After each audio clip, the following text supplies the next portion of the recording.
Hello, and welcome to another episode of Darthtuba's Star Wars unboxing show. And I'm your host, Darthtuba, and today I have two items that we're going to be unboxing, one of a newer variety and one of an older variety. First, we have our Star Wars Rogue One TIE Striker, okay, which is obviously a newer toy put out with the release of Star Wars Rogue One, or Rogue One: A Star Wars Story. And secondly, we have an older item from the late 90s, Star Wars Power of the Force Cantina Aliens 3-pack. And as I said, we'd like to do a little mix-up of a couple of different things and try different ideas. So we're going to start with the Rogue One TIE Striker. Okay, so we'll put this one over here for the moment. Now, the TIE Striker is one of these items that, remember, for those who aren't aware, which I think is probably no one watching this video, that the Rogue One: A Star Wars Story idea, or the timeline for this, actually takes place several days, hours, minutes before Star Wars Episode 4: A New Hope. It's a story about how the rebellion stole the plans to the Death Star, and it takes place right before they hand it off to Princess Leia and R2-D2 for that part of the story. So, some critics would say, although the movie received very wonderful reviews, kind of across the board pretty much, some viewers, when they look at things like this, like a TIE Striker, and nitpick at the little details, if you will, they wonder, why would there be a ship that's brand new to us that we've never seen before in a Star Wars movie, where we're in this timeline that clearly we've seen lots of ships and lots of space, lots of different characters and vehicles and whatnot. Well, my answer to that is it's a movie and let's have fun with it. But in all seriousness, though, I also think that it's a big universe and there can be items and droids and characters and vehicles and spaceships and everything else under the sun that you might not have seen before, and I think it's okay. But they do a solid attempt at trying to explain that with the little description on the back of the box. It says, Star Wars Rogue One, a streamlined variant of the classic TIE Fighter, the TIE Striker is designed for atmospheric patrols over important ground-based Imperial installations.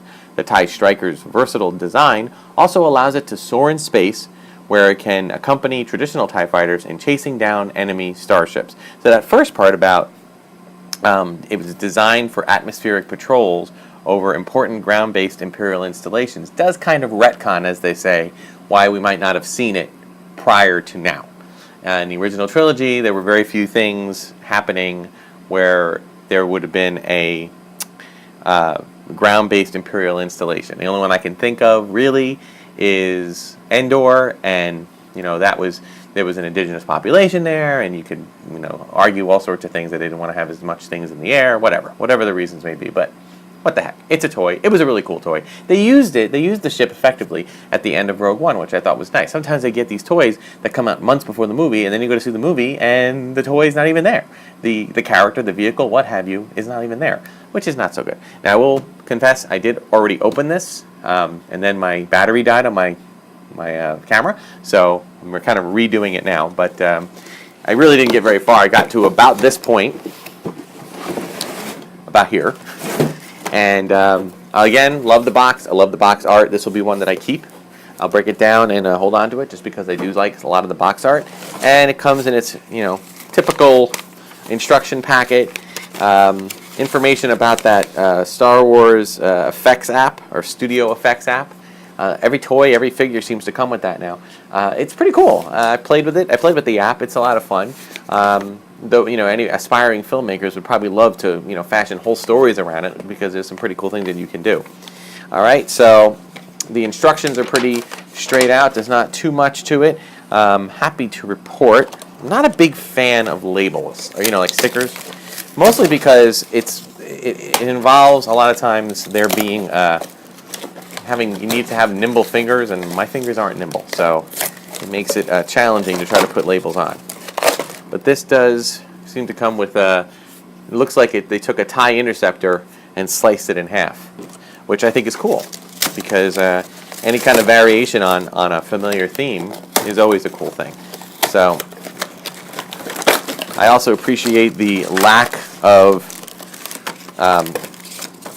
twist ties or those really high functioning twist ties. Yeah, see, put these two together like this, it looks like the half of the TIE Interceptor wing. That's pretty cool. All right, and then we have a couple of little twist tie things. Nothing too serious. Oh my, this one's your front and your back here. Oh. Okay, and one more. There we go. We got, looks like the top and bottom base. And this looks like it has its controller. Okay, almost there. And again, kids, don't try this at home.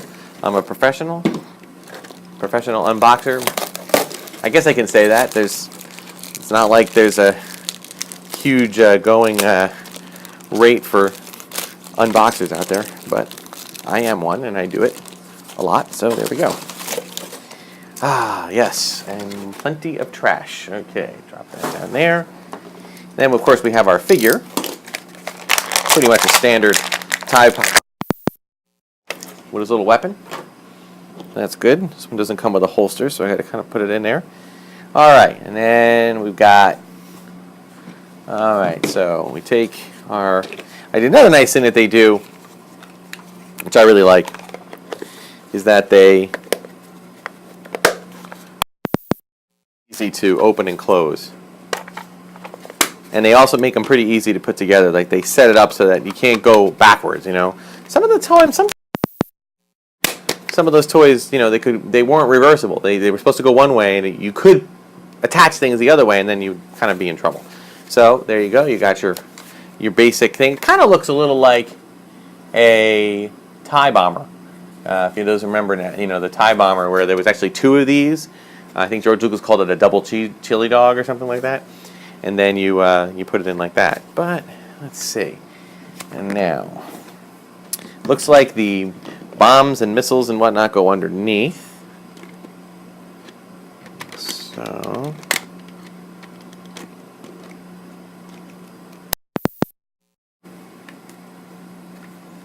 okay, cool.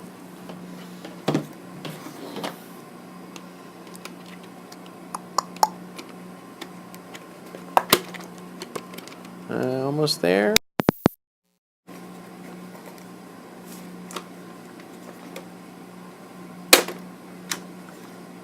Okay. So, just trying to see here to make sure I have. Because you can turn them both up like that, and then it can fly straight like that, and then you hit this, and then they drop down. Okay, pretty cool. And on top of that, we've got our little Nerf missile holders. I suppose you can just do this. Pull it back. Oh, I see. Just to make sure I got the directions right to fire. Hey, you just push it back, click, and then boom! You fire. And look at that, it bounced right back. Cool. All right, I do have to say this. When I say the old days, I don't mean like very long ago. I mean maybe 10 years ago. I'm not a big Nerf person, but some of the things I got had Nerf with the suction cups on them. Okay, I saw that. These are kind of a hard plastic tip. I mean, it's got a little bit of bounce to it, but still, it seems like we're getting closer and closer to shooting actual ammo, which scares me a little bit.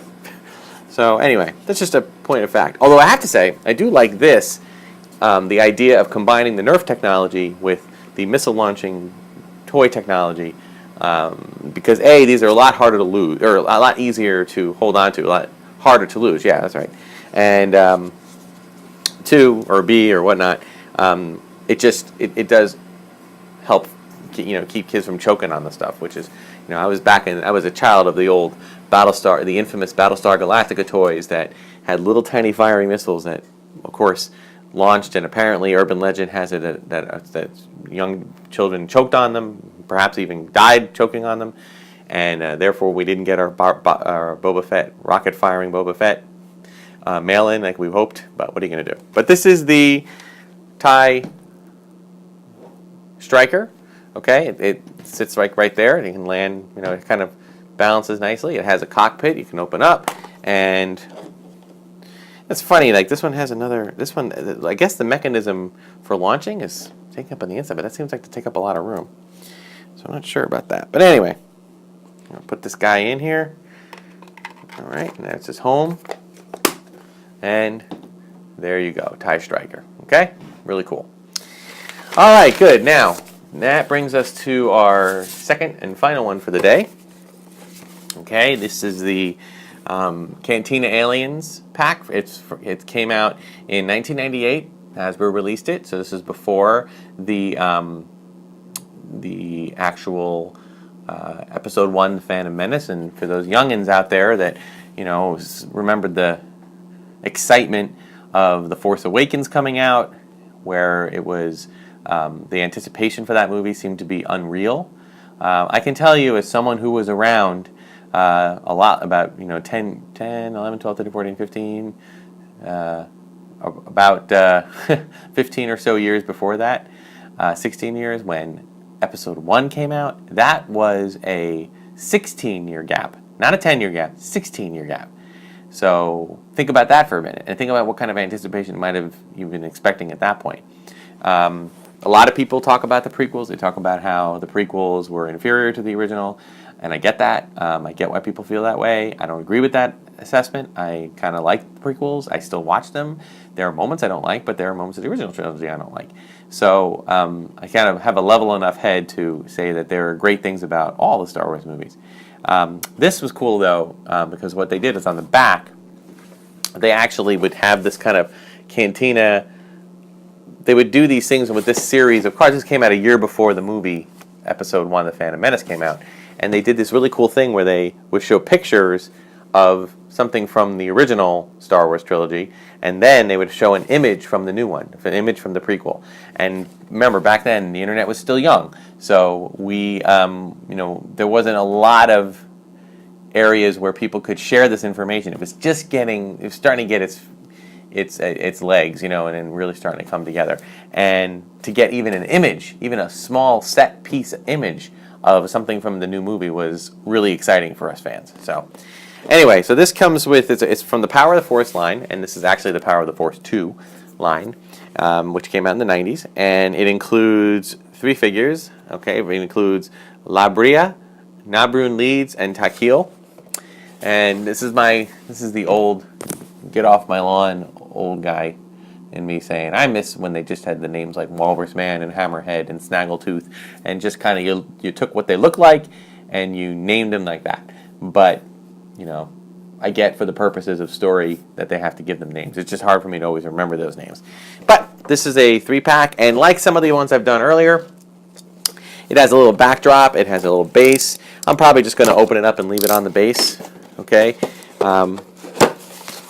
And by the way, I've mentioned many reasons why I do the unboxing, and I do want to say to my